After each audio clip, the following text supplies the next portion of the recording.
Hello viewers, আশা রাখি সবাই ভালো আছেন। কেমন হবে শেয়ারগুলোতে আজকে ব্যাংক সেক্টর নিয়ে আলোচনা করব। আজকে ব্যাংক সেক্টরের দুটো শেয়ার নিয়ে রাখা হয়েছে, একটি হচ্ছে ব্র্যাক ব্যাংক, অন্যটি হচ্ছে যে ন্যাশনাল ব্যাংক। তো ভিউয়ার্স, কোম্পানি দুটোর সম্বন্ধে জানার জন্য অবশ্যই ধৈর্য সহকারে আমাদের সাথেই থাকুন এবং পুরো ভিডিওটি দেখার চেষ্টা করুন, যার ফলে আপনার ভালো একটা নলেজের কারণেই কিন্তু ভালো একটা ইনভেস্টমেন্ট হতে পারে এবং ভালো রিস্ক থেকে কাভারেজটা পেতে পারেন। তো একটি কথা না বললেই নয়, শেয়ার বাজার ঝুঁকিপূর্ণ জায়গা, তাই জেনে বুঝে তার বাদে বিনিয়োগ করা উচিত। এবং এই স্টক দুটিতে কোনো ধরনের বাই সেল নির্দেশনা দেওয়া হচ্ছে না, শুধু নলেজের ক্ষেত্রেই এই স্টক দুটোর সম্বন্ধে একটু বেসিক আলোচনা করা হচ্ছে। তো চলুন প্রথমে আমরা ন্যাশনাল ব্যাংক সম্বন্ধে জানি। ন্যাশনাল ব্যাংক যদি আমরা খেয়াল করি, অনেক পুরাতন ব্যাংক বাংলাদেশে এবং তাদের অথরাইজ ক্যাপিটালটি বেশ বড়, 50,000 মিলিয়ন, এবং পেইড আপ হচ্ছে 30,000 সামথিং, এবং তাদের নাম্বার অফ শেয়ারও কিন্তু প্রচুর, যেটি হচ্ছে যে 300 কোটির মতন নাম্বার অফ শেয়ার। এবং এই নাম্বার অফ শেয়ারের মধ্যে আমরা যদি খেয়াল করি, ম্যাক্সিমামই হচ্ছে পাবলিকের হাতে, যেটি আমার কাছে কিছুটা পরিমাণে নেগেটিভ লেগেছে।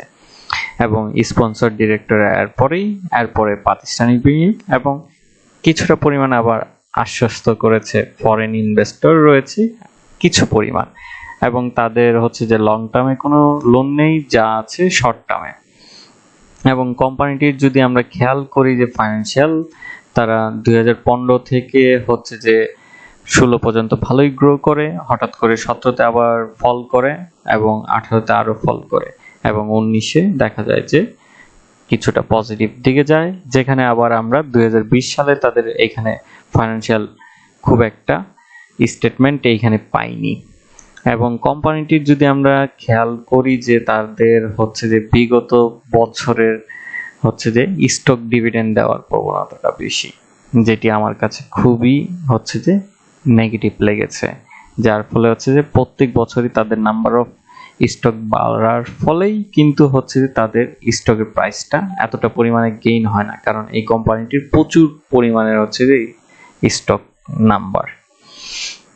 তো তাদের যদি আমরা রিজার্ভ ফান্ড দেখি 18,000 মিলিয়ন সামথিং, এবং আমার কাছে মনে হয়েছে কোম্পানিটির যেটি অন্যান্য ব্যাংক যে ধারায় যাচ্ছে সে ধারার থেকে অনেকটা পিছিয়ে রয়েছে। নতুনত্ব তেমন একটা এখনো আমরা দেখতে পাইনি এই ব্যাংকের মধ্যে সার্ভিসের ক্ষেত্রে। অন্যদিকে যদি আমরা ব্র্যাক ব্যাংকের কথা চিন্তা করি, তাহলে হচ্ছে যে তাদের অথরাইজ ক্যাপিটালটি 20,000, যেটি ন্যাশনাল ব্যাংকের তুলনায় কম, এবং পেইড আপও 13,000 সামথিং মিলিয়ন, এবং তাদের নাম্বার অফ শেয়ার 100 কোটি 39 লক্ষ সামথিং। এবং তাদের যদি ফাইন্যান্সিয়াল গ্রোথটা আমরা যদি একটু খেয়াল করি, তাহলে দেখব যে প্রত্যেক বছরই তারা গ্রো করে যাচ্ছিল 16 থেকে 18 সাল পর্যন্ত। হঠাৎ করে 19 সালে এবং 20 সালে একটু নেগেটিভের দিকে যায়। তো এটি ছিল আমার কাছে চোখে পড়ার মতন। এবং তাদের নাম্বার অফ শেয়ারের মধ্যে আমার কাছে খুবই পজিটিভ লাগে যে তাদের স্পন্সর এবং ডিরেক্টরের হাতে মেজরিটি শেয়ার রয়েছে, যেটি খুবই পজিটিভ। এবং ফরেনের হাতে প্রচুর পরিমাণে শেয়ার রয়েছে, এবং সবচেয়ে কম রয়েছে পাবলিকের হাতে, যেটি সাধারণত হওয়া উচিত, সেটাই আমরা পেয়েছি। এবং তাদের হচ্ছে যে শর্ট টার্মে কোনো লোন নেই, লং টার্মে একটি ভালো পরিমাণের লোন রয়েছে। এবং ন্যাশনাল ব্যাংকের এবং হচ্ছে যে ব্র্যাক ব্যাংকের যদি রিজার্ভ ফান্ড দেখি, সে তুলনায় ব্র্যাক ব্যাংক এগিয়ে, সেটা হচ্ছে 30,000 সামথিং। এবং তাদের একটা ব্যাংকে আমার যে জিনিসটা পজিটিভ লেগেছে, তাদের হচ্ছে যে স্টক ডিভিডেন্ড অব্যাহত থাকে, কিন্তু হচ্ছে যে পাশাপাশি হচ্ছে যে আমরা এক এক বছরে মিশ্রতা পাই, যেটি আমার কাছে খুবই পজিটিভ মনে হয়েছে, যে স্টকও দিচ্ছে, পাশাপাশি কিছু কিছু বছরে তারা ক্যাশ ডিভিডেন্ড দিচ্ছে, যেটি হওয়া উচিত।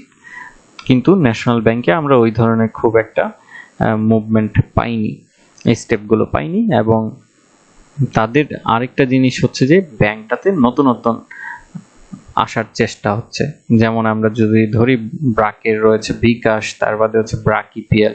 তো ন্যাশনাল ব্যাংকের এই নতুনগুলো পাই নাই, কিংবা তাদের যে অনেক ধরনের যে ব্যাংকের যে লুক্রেটিভ লুক, অনেক কিছুই কিন্তু দিক থেকে কিন্তু ব্র্যাক ব্যাংক এগিয়ে, এবং তাদের যে সেলস টিমটা রয়েছে ব্র্যাকের খুবই মানে এগ্রেসিভ, কিংবা হচ্ছে যে আমার কাছে মনে হয়েছে অন্যান্য ব্যাংকের তুলনায় অনেক ভালো টিম একটা রয়েছে, যেটা ন্যাশনাল ব্যাংকে আমরা ওই ধরনের এখনো পাইনি। তো এই ক্ষেত্রে যেটা হচ্ছে যে আপনারা একটা ভালো একটা আইডিয়া পেলেন, এবং আপনারা নিজেরাই বুঝতে পারবেন যে আসলে কোনটা ভালো পারফরমেন্স করে যাচ্ছে এবং কোনটা আসলে লং টার্মের জন্য ভালো হবে। তো আজকে এতটুকুই, আশা রাখি এ থেকে আপনারা ভালো কিছু আইডিয়া পেলেন, এবং অবশ্যই আমার চ্যানেলটি সাবস্ক্রাইব করবেন যাতে আপনারা নতুন নতুন এরকম ভালো কিছু আইডিয়া পেতে পারেন। এবং শেয়ার বাজার ঝুঁকিপূর্ণ জায়গা, তাই জেনে বুঝে তার বাদে বিনিয়োগ করবেন, এবং এখানে কোনো স্টকই বাই সেল নির্দেশনা দেওয়া হচ্ছে না। সবাই সুস্থ থাকুন, ভালো থাকুন, ধন্যবাদ।